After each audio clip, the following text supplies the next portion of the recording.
Hi అండి, this is Mounika. అందరు ఎలా ఉన్నారు? మేము చాలా బాగున్నాం. మీరు బాగుండాలని కోరుకుంటున్నాను. ఇది ముంబై అండి. ముంబైలో చాలా ట్రాఫిక్ ఉంటుంది. చాలా అంటే చాలా ట్రాఫిక్ ఉంటుంది. ఎటైనా వెళ్దామంటే చాలా టైం పడుతుంది. మేము అయ్యప్ప టెంపుల్ వెళ్దామని స్టార్ట్ అయ్యాం. సో చాలా టైం పట్టింది మేము తిరిగి వచ్చేసరికి. టెంపుల్కి యాక్చువల్లీ పాపకి దిష్టి తీయడానికి మరియు ప్రే చేయడానికి వెళ్తున్నాము. అక్కడ దిష్టి ఎలా తీస్తారు అంటే నేను అయితే చూడడం ఫస్ట్ టైం. టెంపుల్ చాలా బాగుంటుంది, ఇన్సైడ్ బాగుంటుంది. బట్ ఆ ఫోన్లో వీడియో తీయడానికి అలో లేదు.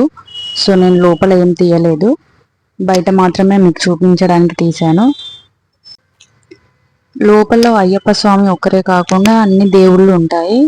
అక్కడ భజన మాత్రం చాలా బాగా చేస్తారు. సో ఫైనల్గా టెంపుల్ ముందుకు వచ్చేసాం. ఇక్కడ వచ్చేసి అత్తమ్మ దిష్టి తీయడానికి ఏమేమి కావాలి అని చెప్పేసి టికెట్ తీసుకొని అవి తీసుకోవాలి. యాక్చువల్లీ ఒక బ్లాక్ క్లాత్లో ఇస్తారు, 7 అలా కట్టి ఇస్తారు. వాటిని తీసుకొని మనం లోపలికి వెళ్ళి ఒక ఫైర్ ఉంటుంది, ఆ ఫైర్ చుట్టూ తిరుగుతూ మనమే దిష్టి తీసుకోవాలి. తను లోపలికి రాదంట, బయటనే ఉంటుందంట. తనకు బయట అంటే చాలా ఇష్టం. సో మీరు ఎప్పుడైనా ముంబై వస్తే తప్పకుండా అయ్యప్ప టెంపుల్ విజిట్ అవ్వండి, దిష్టి తీయించుకోండి. Thank you for watching this video. Please subscribe. This is my first video. Thank you.